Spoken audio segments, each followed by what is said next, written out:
engineering from the IFP school. He is happily married to Tomison, and they live in Lagos with their two lovely daughters. His family began the exciting journey of homeschooling when they were unable to find a classical Christian school close to where they lived.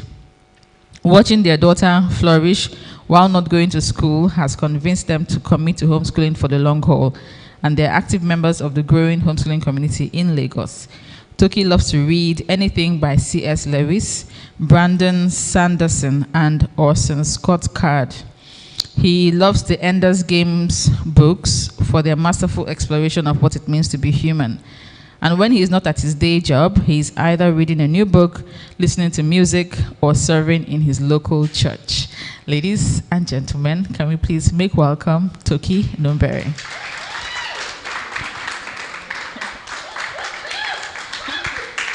Your groupies are here. Hi, everyone. Good morning. Okay, I'm super glad to be here. I think I've been at all the homeschooling conversations, and I'm glad that we're here again. So I've been asked to talk about rethinking education. Yeah. So I was going to talk about my about myself, but you already said everything. So I'm married to Tomison. Tomison is here. And we have our two girls are 8, 6, and 4, right? We've just finished, or we're finishing our 4th school year of homeschooling, and so in the grand scheme of things, we are newbies, but by Nigerian standards, we've been here for quite a while. Yeah, and we've actually been thinking seriously about homeschooling even before our kids were born. So I will just start with this. I was thinking about my Instagram account the other day, and it was just interesting how the kind of things I post have just changed over a while. It used to be random stuff, then I started going to the gym, then I started posting gym stuff. But now I just post it's mostly about my kids. And some people don't even know that I'm a guy. As in, I can't count the number of times people send me a message and say, hi sis, or or hello ma, because that's just what has overtaken, pretty much my whole life. And my point is that children change us. Yeah? As in, you give birth and this little human somehow just overtakes your whole life, and you feel like, I'm going to do everything I can for this child. And so part of what doing everything I can, part of what being the best looks like, getting the best for a child looks like, is actually giving them a good education. The question is, what does a good education mean? For most of us, it means we need to look for the best schools that we can afford. Some people even go as far as getting loans to pay for school fees for their kids in the schools that they think are great. But I don't think we've stopped to think about, why do we choose that default option? The default option is to go to school, but is this our default option really the best option? And so when I think about that, I think about a story. It has different forms, but the version I'm going to talk about is the story of the pot roast. So a woman had a dinner, and she invited her friends, and the food was really good. So one of her friends asked for the recipe, and so she gave her the recipe, and her friend called her back. So the pot roast is a meat dish, right? And she asked her, why did you say we should cut the ends thereof children grouped by single age children in the same class, led by one teacher, did not come from research, but it actually came from Prussia. Prussia is in Germany, right? Or used to be, is in what is now Germany. And so they had fought a war with France and lost, and they decided, we want to make transition into the military very easy. And so they arranged children in their schools by platoons, led by a leader, like a squadron leader, so that they could transition into the military. And the Secretary of Education in the US saw it and copied it, and the rest is history. And so we are reluctant to rethink our idea of school, but it turns out that the school itself was not planned. The way it is set up was not planned because they want to optimize education. And the question may be, oh, but school worked for me. Everybody has been doing this. I went to the normal school system, I'm fine. My father went there, my parents went there, and they are fine. The issue with that is that if you do use the wrong tool for the job, you may get results, but only for so long. Eventually, you run into problems. And so I'm an engineer by profession, so I have to give an engineering example. If you want to loosen a knot, you need to use a spanner. A spanner is what is used to loosen a knot. But spanners come in different sizes, and we don't always have like a full range of spanners at home. So sometimes people use pliers. Pliers are kind of like scissors to loosen the knot, and it actually works. The problem is that sometimes pliers wear out the knot, and sometimes the plier will end up damaging the knot. And so the school system works for many people. But what if your child is that knot that ends up being damaged? Some people are amenable to the idea of homeschooling because they realize that I myself was the knot that was damaged. And so people go through school coming out thinking I am really, really dumb. And so God has gifted them, made them creative, made them resourceful, but they're not able to live to their potential because the messaging they've been getting is that they cannot do anything. And so they leave their experience scarred and they're unable to try new things because the wrong tool was used for the job. The second reason why we need to rethink school is that it's inefficient. And this kind of follows from the first one, because if it's the wrong tool, the odds of it being, fit for purpose are actually quite low. The school system is designed for the average student. But the problem is that children do not develop in the same way. They do not all develop at the same pace. The technical term for this is asynchronous development. And so a child in primary 2, their mathematics may be at maybe JS3 level, but their English is below grade level, and that is actually normal because children develop at different paces. When we look at the way children just grow normally, all children do not crawl at the same time. All children do not walk at the same time. All children do not grow teeth at the same time. My first child, her teeth did not come out on time, and so you know how it is with your first children, initial gragra, you're worried about all kinds of things. So I was talking to one of my friends that's a doctor, and she was like, have you seen a toothless child before? I said, why exactly are you worried? And she was actually very correct. But somehow when it comes to academics, we just assume that all children should be in the same place at the same time.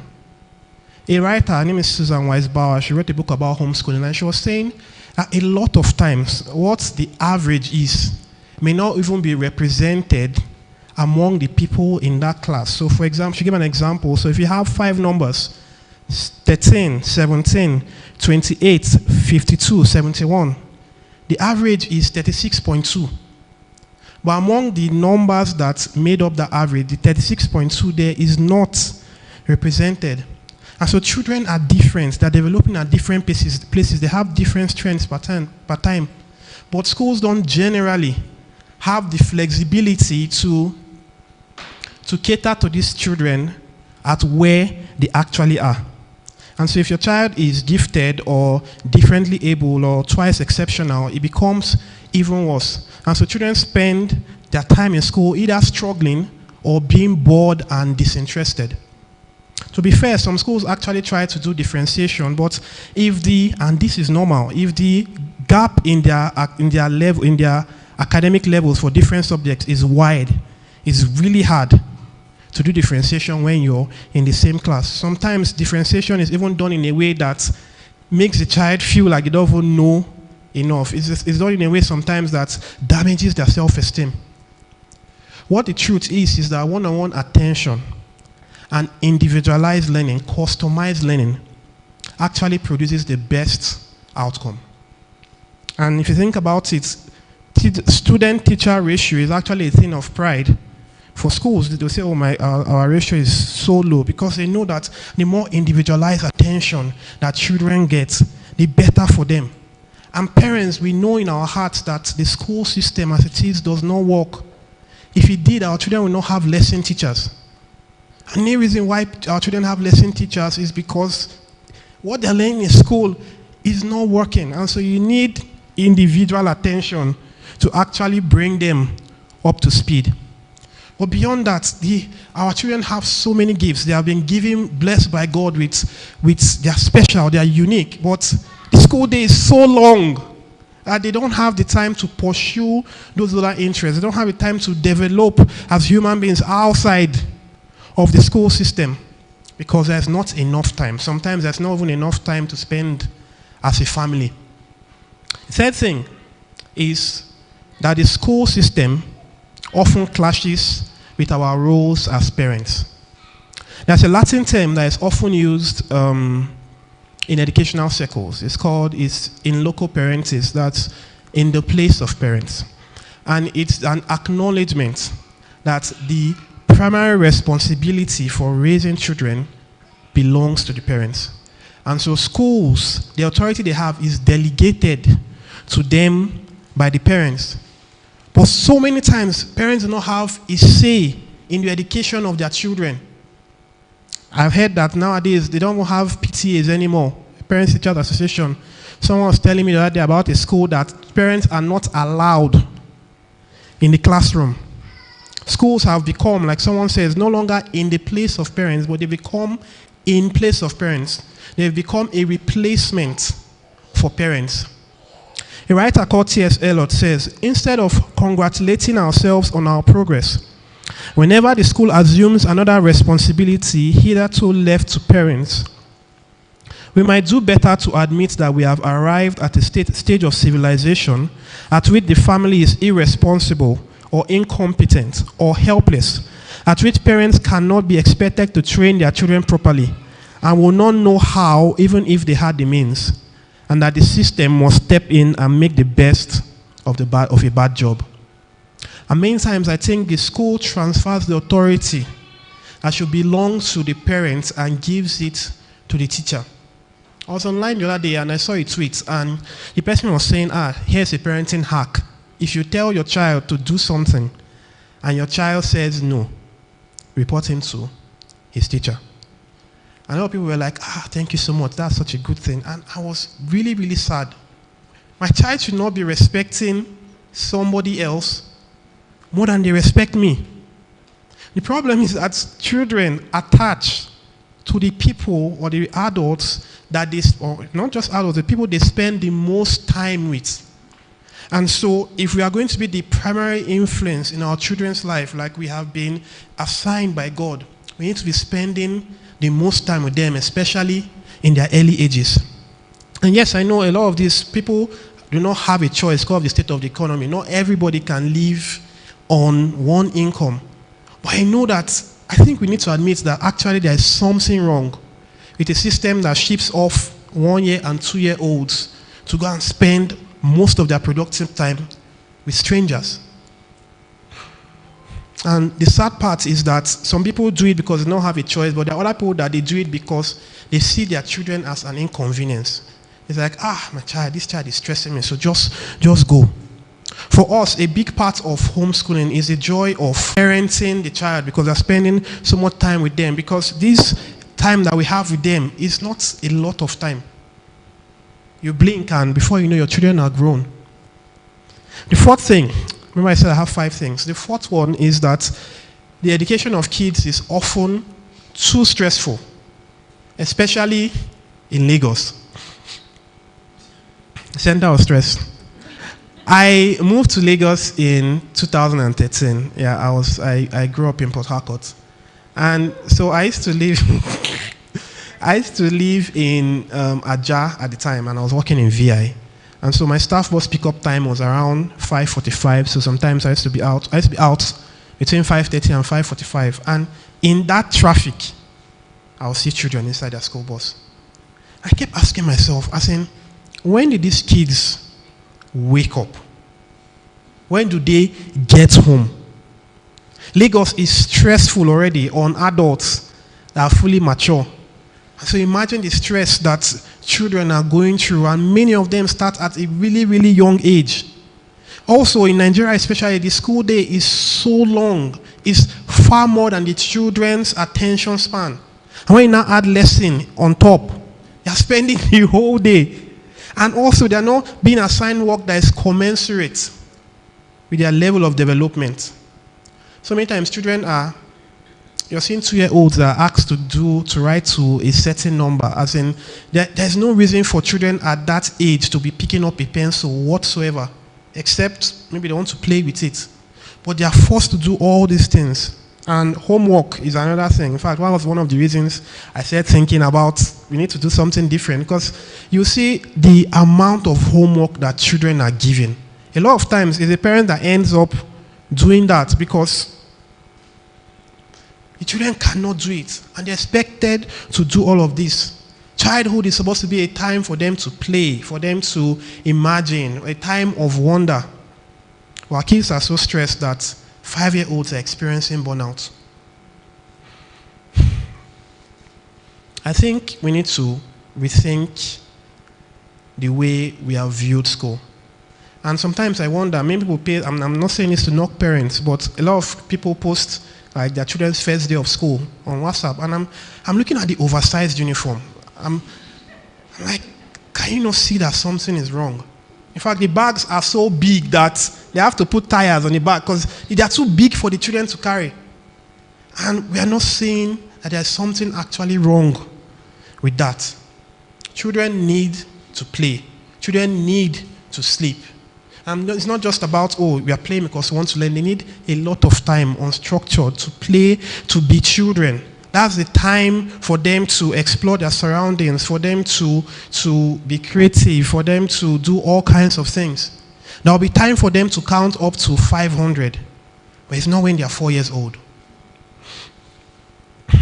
What is important for them is for them to learn, apart from play, for them to learn manners, for them to learn about God, if you're religious. And so for us, our family opted out of the rat race. And I'm not going to lie to you, it's not always very easy to wean yourself off the whole, but my children are going to be behind. The children they're age mates with my kids, they're already in primary school, they're already writing this, and my child does not even know how to read. It's not easy to wean yourself off that. But we had to remind ourselves of what is really important. I'm just going to read this. We have to remind ourselves that what our children need in their early years is affection and emotional security more than learning skills. Like what they need is the constant love and nurture of their parents, and not whether they know more colors than other 2-year-olds. So our kids in our household, school starts probably around 11 a.m. Our kids sleep for about 11 hours a day, and they spend most of their time playing, really. The school itself, we have our 6-year-old she's just finishing primary 1 next week. I'm very proud of her. But cumulatively, her school, we do school for maybe 2 hours, 2.5 hours, apart from breaks. And the younger one, the 4-year-old, does school for about an hour. And the rest of the time is for them to actually be children. The final issue I'm going to talk about is the curriculum.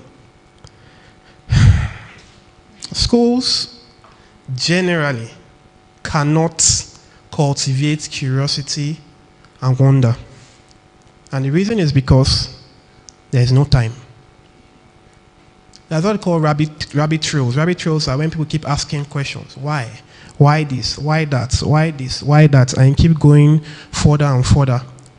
But schools cannot do that because to go on a rabbit trail is to derail the class. And so things that should be cultivated, something that should be cultivated, that curiosity, is actually shut down because they need to do the rest of the period. And so many times we say, children are becoming less creative. They are becoming less creative. The problem is really good. And we always talk about, rote learning is the problem. But I think that memorization is essential for creativity because you cannot build a building without materials. The problem is that in our school system, children are gathering so many facts, but gathering building materials, but no actual building is taking place. What the system needs, and it doesn't go far enough, is to actually, what is lacking is the connections between these facts that they are learning. And that's how creativity blooms. And many times children see school as boring because they don't see how this applies. And so they're like, what's the point of me learning all these facts? And so they're just disconnected chunks of learning. But if you're able to draw those connections, and then it becomes more interesting, you begin to see how this thing could work, and it makes learning exciting. I'm going to give us an example. So 2 weeks ago, we were reading a book that mentioned a canal. And I asked my daughter, my 6-year-old, do you know what a canal is? Canal is, and she said, oh, she doesn't. And so we talked about what it is. And so from there, we talked about, oh, there's actually a famous canal in Africa. It's called the Suez Canal. And so, do you know where it's in Egypt? Do you know where Egypt is? And so we got out the map. We're reading a literature book. We got out the map. Okay, this is Egypt on the map. This is what happened before people had to sail all the way around the coast of South Africa. They were going to go from Europe to India. So they were looking for a shorter route. And so they had to dig the Suez Canal. Okay, so what other water body is in Egypt? Okay, so the Suez Canal connected the Red Sea through to the Mediterranean, parted the Red Sea. And so we started talking about the Exodus. And then what other water body do you know in Egypt? Oh, the Nile. Oh, did you know that the Nile was the longest river in the world? Oh, really? What are the longest rivers in Africa? And she already knew that because we had talked about it a long time ago. But it was an isolated fact. But now she was beginning to see connections. Now, Niger, Senegal, Congo, Orange, Limpopo, Zambezi, and River Niger is actually Nigeria. Look at how it actually passes through Nigeria. Look at how it moves. And so we're persuasive and eloquent in their speaking and writing. What our children need is not more coding, but a liberal arts education, an education that liberates them from.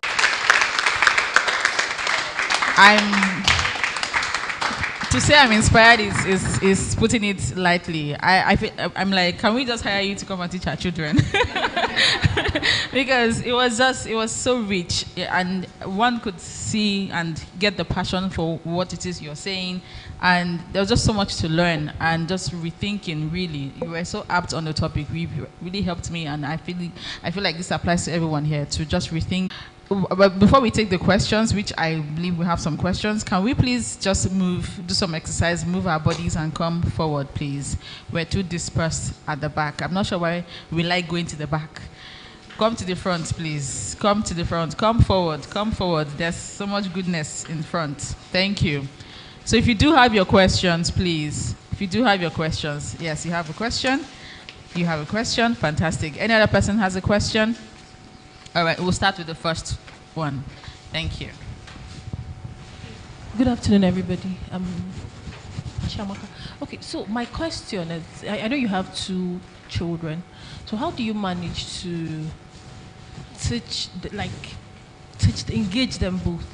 Like, I have 2 daughters as well. One is 2, the other is 3. So I noticed when I'm giving this one attention, the other ones, especially the 2-year-old, she would want my attention. She'll be, Mommy, sit down. Mommy, sit. When I get up to, and the other one is calling me, Mommy, I just wrote something. Can you look at this? And the other one is calling me, like, I don't know how.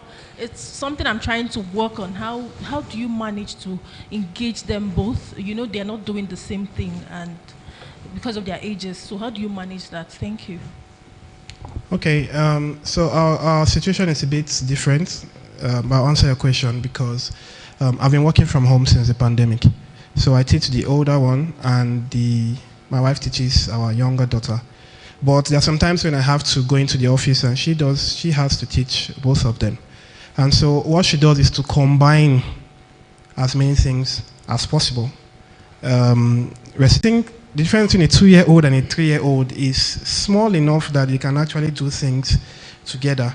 So it's an issue of, hey, let's do everything together, but if you need to I'm struggling to think of what you do for a 3-year-old that a 2-year-old, you cannot also do, except they're trying to write, which I don't think they should be writing, but that's a discussion for another day.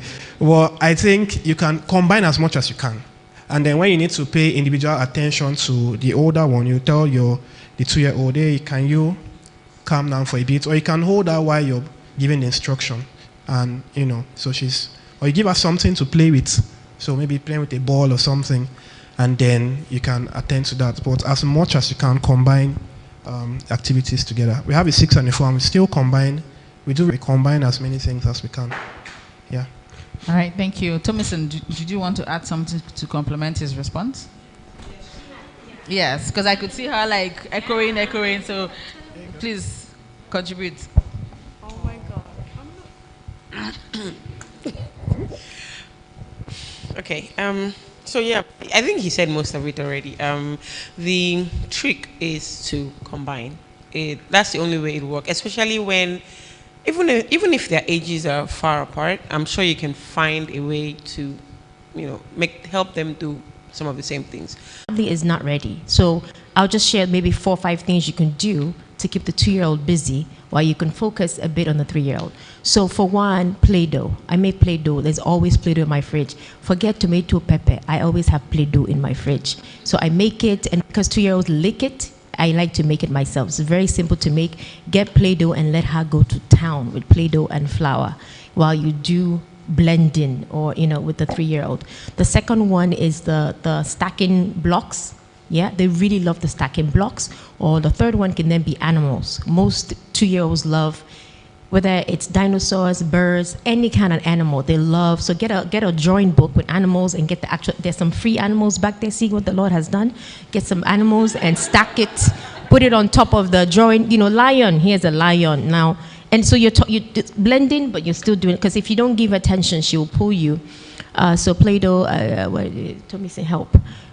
Stacking, yeah. Oh, and then you can also do, we have magnet tiles. Oh, sorry? Yeah. Exactly. So find this. Or languages. 2-year-olds are much more curious about languages than a 3-year-old. So whatever language you speak, if you don't speak, look it up. Look up languages. And like my 2-year-old loves to say animals in different languages. So just keep saying, so we say yeah over and over, like bird, and then while I do this one. So you can, then a read aloud. So we're not a big screen family, but I will go on YouTube and find a book, and I'll close it or turn it around so the book is reading to her. Something she really likes, like Twinkle Twinkle. My 2, 3-year-old, I don't even remember how they are, likes Twinkle Twinkle. So do Twinkle Twinkle in French, in Spanish. You see, while this one is still blending. I run out of things. But this one is doing a bit more. Good teacher, I want to attend to each and every one. So our maths classes, they don't take more than 10 minutes in a day, as in the actual maths classes. True. Yeah, when we homeschool, but my 6-year-old, and of course I'm a Nigerian parent, she does 200 sums in 10 minutes. So it's not because we are spending so much time. So if you actually sit down, and I think that's part of why a lot of parents were interested in homeschooling after the pandemic, because they had to sit down with their children online, and they realized that not a lot of learning is actually going on. So most of the time, children are faffing around in school.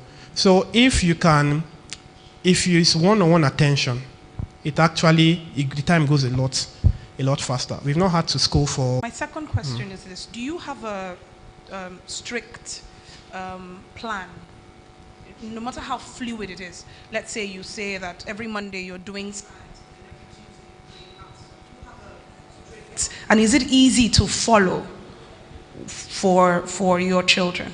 Okay, so there are people on different ends of the spectrum. Yeah. So for us, I felt I'm not homeschooled before, so I need a lot of hand-holding. So we use a curriculum. We bought a curriculum that we follow.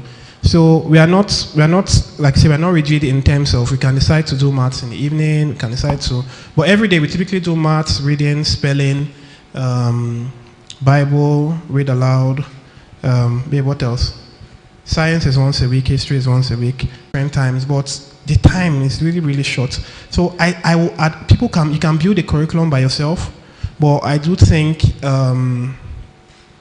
I like to use a curriculum that was already bought, so it just makes things easier. Then you can then build on that. I personally do not think anything is particularly wrong with the Nigerian curriculum in the early ages. So things like writing your 3 hours, right? Reading, writing, and arithmetic. You need to know your maths fast code. Your child needs to know how to read. Your child needs to know how to write. So it's possible to use that as a base and then add activities on that. So if you feel this is what I want to do, go ahead and do that. If you feel like, but if your child is young, I think you can freestyle for as long as possible. It's very hard to ruin preschool. Very, very hard. Yeah. All right, thank you. We have one final. You wanted to make a contribution, so we'll take that and then we'll move on to the next item. Thank you. I want to respond to what you said. So I'm a teacher, and I've been around the Numberes and another family that homeschools. The truth is that the children are faster. They learn better. So the first couple that I saw looking at their child, I'm always saying, my 2-year-old cannot do this in school.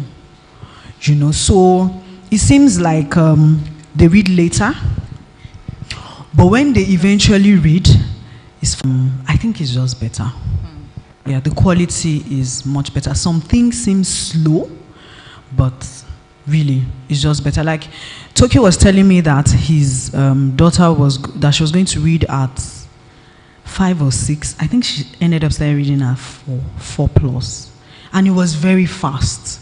Within a year, she was reading. Meanwhile, in school, they will start reading at about. They will go through the class, that reading thing for like 3 years, and for some of them, it is such a struggle. All right, thank you.